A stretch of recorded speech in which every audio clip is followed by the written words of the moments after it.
సాక్షిగా పెట్టుకుంది అది తెలియదు.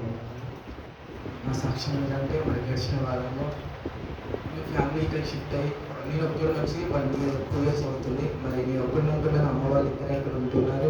వాళ్ళు కూడా హైదరాబాద్కి వచ్చేస్తాం, ఇక్కడ ఒక్కడ మేము ఇద్దరం ఇక్కడ బాగాలేదు, మాకు కూడా అక్కడ ఇంటికాడ కూడా బాగాలేదు అని చెప్పి ఇక్కడికి వచ్చేసారు. ఇక్కడికి వచ్చి 3 months అవుతుంది. వచ్చిన 1 monthకి దేవుడి దయ వల్ల ఒక పని మంచి రూమ్ దొరికి, ఒక రూమ్ చిన్న రూమే దొరికి, సింగిల్ రూమ్లో 3 members అడ్జస్ట్ అవుతూ ఉన్నాము.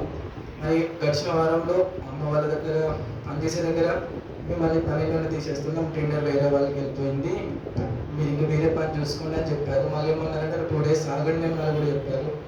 అలా చెప్పిన తర్వాత అమ్మ వాళ్ళకి ఇంటికి వచ్చి చెప్తున్నారు, ఇలా పని తీసేశారు, 2 days ఆగమని చెప్పారు అని చెప్పారు.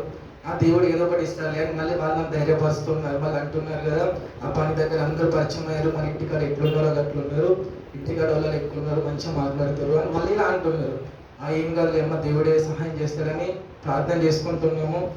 1 dayలో మళ్ళీ అంటున్నారు 3-4 yearsలో చేసిన వాళ్ళని తీసేశారు, మనం 2 months చేసాం, వాళ్ళని తీసుకుంటారా తీసుకోరా అని ఇలా అనుమానపడుతూ ఉన్నారు. అదే రీతిగా ధైర్యం కూడా చెప్తా ఉన్నారు. మరి దేవుడు ప్రార్థన ఆలకించి దేవుడు మళ్ళీ ఎవరైతే వద్దన్నారో వాళ్ళని మళ్ళీ పనికి పిలుచుకోవడానికి దేవుడు సహాయం చేశాడు. అందరం బట్టి దేవునికి స్తోత్రములు.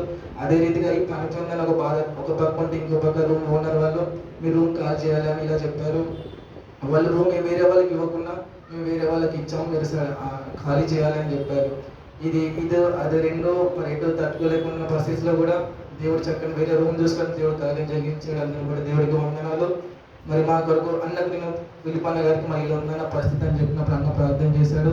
అందరిని బట్టి దేవుడికి స్తోత్రాలు వందనాలు చెల్లిస్తున్నాను.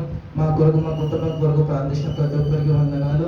ఇంకో ప్రార్థన రిక్వెస్ట్ ఏంటంటే మరి విశ్వాసంలోనూ దేవుని పరిచర్యలో నేను నా కుటుంబం అంతా వాడవాళ్ళని ప్రార్థన చేయండి. ఇచ్చిన అవకాశాన్ని బట్టి దేవుడికి వందనాలు. అదే రీతిగా అన్నకు అక్కకు నా నిండిన వందనాలు. అన్నగారు ఇచ్చిన సాక్ష్యం బట్టి